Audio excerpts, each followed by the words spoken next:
Greetings, humans of the internet. Welcome once again to Bowtie Talks. I, of course, am your excellent host, Luke Johnson, coming to you as usual from my undisclosed location in Midwest USA, bringing you some of my own personal insights into American history.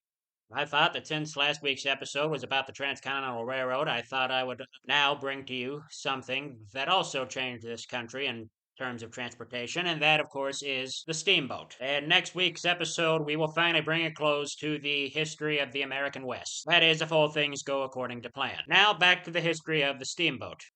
Now, before I can tell you about the history of steam-propelled watercraft, I must first tell you that we have to look first to the history of the steam engine itself. The first practical steam engine began in the late 1700s thanks to a Scotsman named James Watt, whose name would later go on to be a measurement of energy. That's right, watts comes from James Watt. In 1769, James Watt patented an improved version of the steam engine, which in turn helped bring in the Industrial Revolution and spurred other inventors to explore how this new technology could be used, and one of the ways was to propel ships. And this, of course, led to many men attempting to build a steam-propelled watercraft. And the first American to do so was a man named John Fitch. Fitch's first 45-foot craft successfully navigated the Delaware River on August 22nd, 1787, more than 40 years before the first American railroad company. He later built a larger vessel to carry passengers and freight between Philadelphia and Burlington, New Jersey. And after a long battle with a rival inventor named James Rumsey over similar steamboat designs, Fitch was finally granted his first U.S. patent for a steamboat on August 26, 1791. However, he was not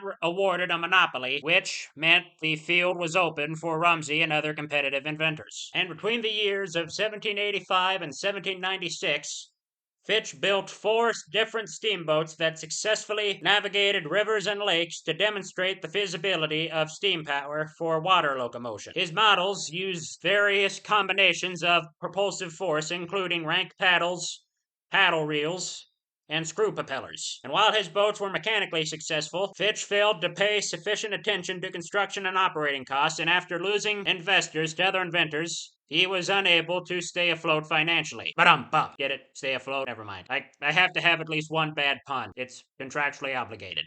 And this in turn brings us to one of the most famous people whose name is attached to steam-propelled watercraft, and that, of course, is none other than Robert Fulton, who, as you have now heard, contrary to popular belief, did not invent the steamboat. Robert Fulton was born in Lancaster County, Pennsylvania on November 14, 1765. Now, while his early education was limited, he displayed considerable artistic talent and inventiveness. And at the age of 17, he moved to Philadelphia, where he established himself as a painter. He was advised to go abroad due to ill health, and in 1786, he moved to London. Eventually, his lifelong interest in scientific and engineering developments, especially in the application of steam engines, overpassed his interest in art. As he applied himself to his new interests, Fulton secured English patents for machines with a wide variety of functions and uses. He also began to show a marketed interest in the construction and efficiency of canal systems. And by 1797, growing European conflicts led him to begin work on weapons against piracy, which includes submarines, mines, and torpedoes. And soon after this, Fulton moved to France, where he began work on canal systems. And in 1800, he built a successful diving boat, which he named the Nautilus. But there was not sufficient interest either in France or England to induce Fulton to pursue any further submarine designs. However, this may be where science fiction author Jules Verne found the name for his submarine in 20,000 Leagues Under the Sea, the Nautilus. His passion for steamboats remained undiminished, however, and in 1802 he contracted with a man named Robert Livingston to construct a steamboat for use on the Hudson River. Over the next 4 years, after building prototypes in Europe, Fulton returned to the United States in 1806. August 17, 1807, Robert Fulton's first American steamboat, the Clermont, left New York City for Albany, New York, serving as the inaugural commercial steamboat service in the world. The ship traveled from New York City to Albany, making history with a 150-mile trip at 32 hours at an average speed of around 5 miles per hour. Wow, that's pretty fast, he said ironically. Designs, however, would improve over the years. In 1816, when an inventor named Henry Miller Shreve launched his steamboat called the Washington,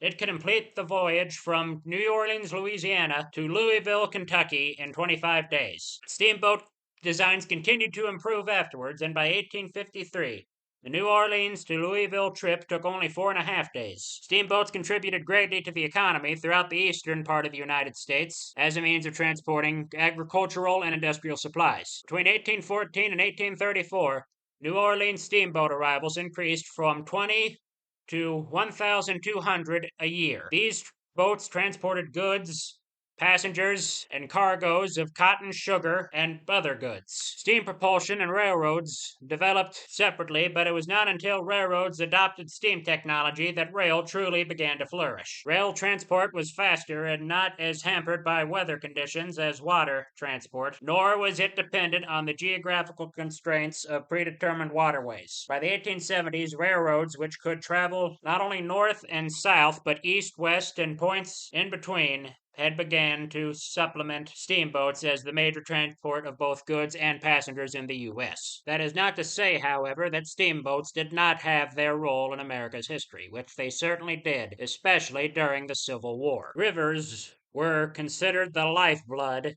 of the Confederacy. Steamboats allowed rapid movement of heavy cargo up and down the waterways, and both Union and Confederate forces in the South, especially Arkansas, relied on steamboats to move troops and supplies, with Little Rock, Helena, Pine Bluff, and Devils Bluff serving as supply centers and shipping hubs. Essentially, steamboats made the war effort possible.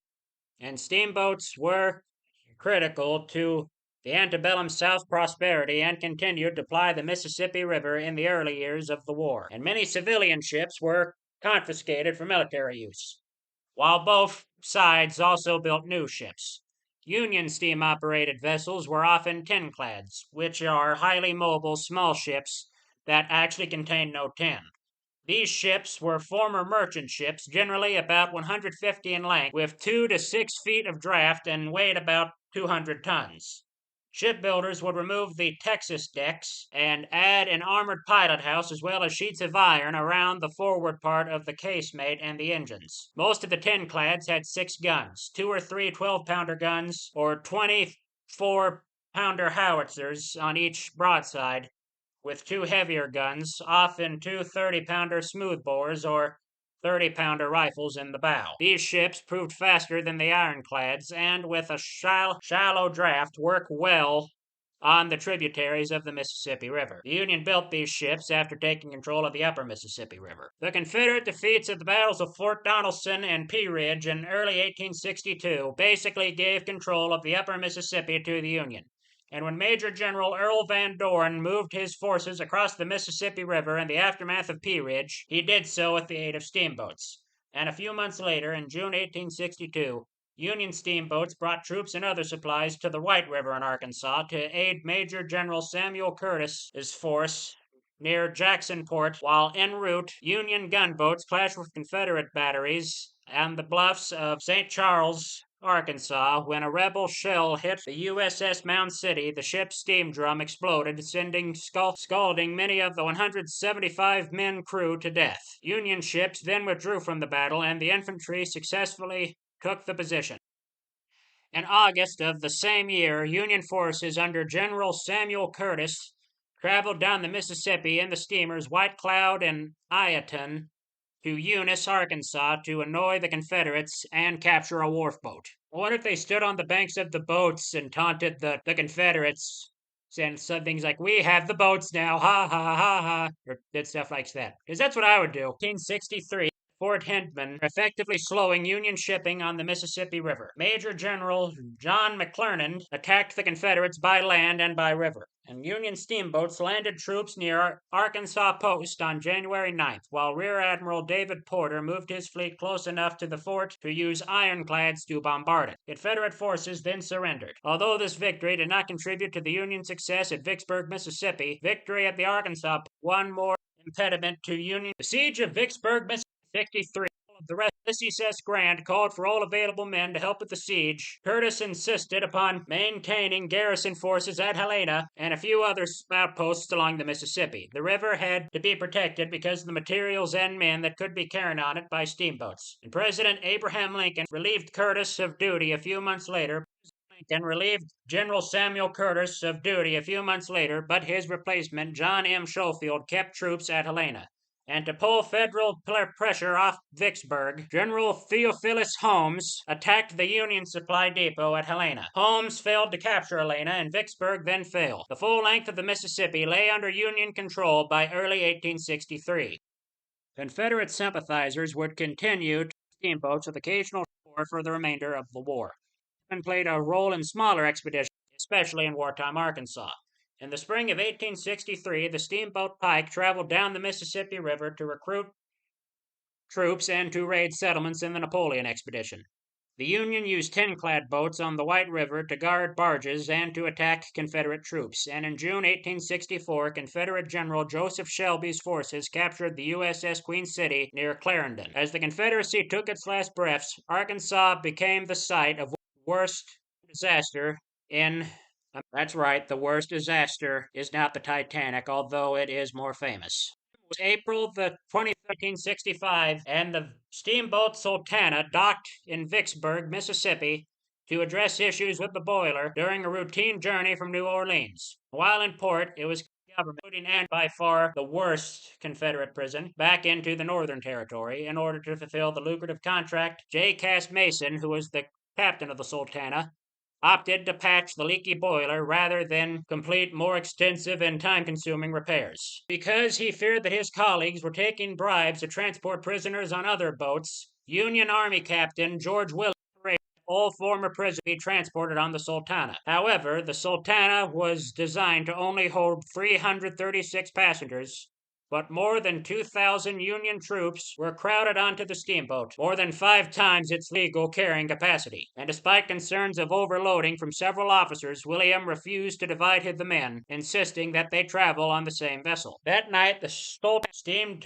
north up the Mississippi. Currents caused increased patched boilers. Shortly after leaving Memphis, Tennessee on April 27th, the stress proved to be too much on the boiler, and it exploded, blowing apart the center of the boat and starting an uncontrollable fire. Many of those who were not killed immediately perished as they tried to swim to the shore. Of the initial survivors, 200 later died from burns sustained from the accident, and research indicates that 1,195 of the 2,200 passengers and crew died, making the Sultana incident the deadliest maritime disaster in U.S. history. The half of the shattered ship that remained afloat sank at dawn near Mound City, Arkansas, and the war ended just a few weeks later. That wraps up our Talks, and well, what have we learned? We have learned that maximum capacities are there for a reason, and the Navy's importance in wartime cannot be underestimated. And I say that as the grandson of 2 Navymen. Find people at the Encyclopedia of Arkansas.net, battlefields.org, and thoughtco.com for the information used in this episode. Now, thank you, and God bless you, and goodbye.